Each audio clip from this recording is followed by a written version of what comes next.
विवेक अब खुद कमाने वाला हो गया था, इसलिए बात बात पर अपनी माँ से झगड़ पड़ता था। ये वही माँ थी जो बेटे के लिए पति से भी लड़ जाती थी। मगर अब फाइनेंशियली इंडिपेंडेंट बेटा पिता के कई बार समझाने पर भी इग्नोर कर देता और कहता, यही तो उम्र है शौक पूरे करने की, अच्छा खाने अच्छा पहनने की। जब आपकी तरह मुंह में दांत और पेट में आंत ही नहीं रहेगी तो क्या करूंगा। विवेक की शादी को 2 ही हफ्ते हुए थे। उसकी पत्नी किरण भी भरे पूरे परिवार से आई थी, इसलिए गृहस्थी की खुशबू में रम गई थी।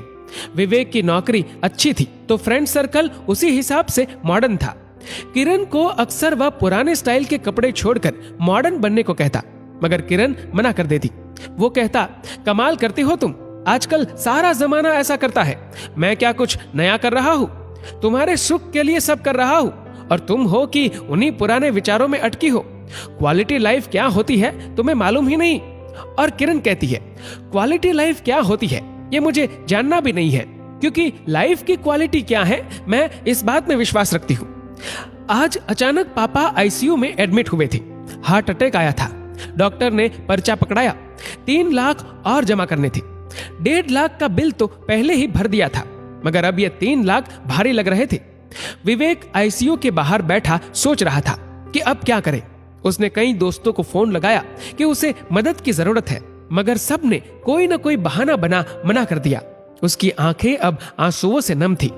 तभी किरण खाने का टिफिन लेकर आई और बोली, अपना ख्याल रखना भी जरूरी है, ऐसे उदास होने से क्या होगा, हिम्मत से काम लो, बाबूजी को कुछ नहीं होगा, आप चिंता मत करो, कुछ खा लो, फिर पैसों का इंतजाम भी तो करना है आपको। मैं यहाँ बाबूजी के पास रुकती हूँ, आप खाना खाकर पैसों का इंतजाम कीजिए। पति की आंखों से टप टप आंसू बहने लगे। किरण फिर बोली, कहा ना आपको चिंता मत कीजिए, जिन दोस्तों के साथ आप मॉडर्न पार्टियां करते हैं उनको फोन कीजिए, देखिए तो सही कौन कौन मदद को आता है।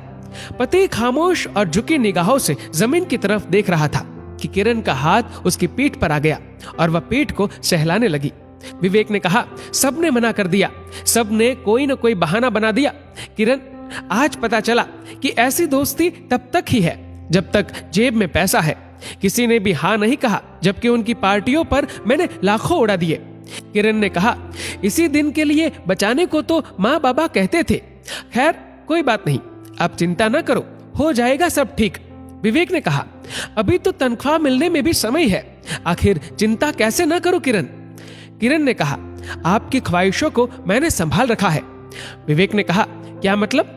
किरण ने कहा, आप जो नए नए तरह के कपड़ों और दूसरी चीजों के लिए मुझे पैसे देते थे वो सब मैंने संभाल रखे हैं। माँ जी ने फोन पर बताया था 3 लाख जमा करने हैं, मेरे पास 2 लाख थे, बाकी मैंने अपने भैया से मंगवा लिए हैं। टिफिन में सिर्फ एक ही डिब्बे में खाना है, बाकी में पैसे हैं। किरण ने थैला टिफिन सहित विवेक के हाथों में थमा दिया। किरण, तुम सचमुच अर्धांगिनी हो। मैं तुम्हें मॉडर्न बनाना चाहता था, मगर तुमने अपने संस्कार नहीं छोड़े और आज वही काम आए। सामने बैठी माँ की आंखों में आंसू थे। उसे आज खुद के नहीं बल्कि पराई माँ के संस्कारों पर नाज था और वो बहू के सर पर हाथ फेरती हुई ऊपर वाले का शुक्रिया अदा कर रही थी।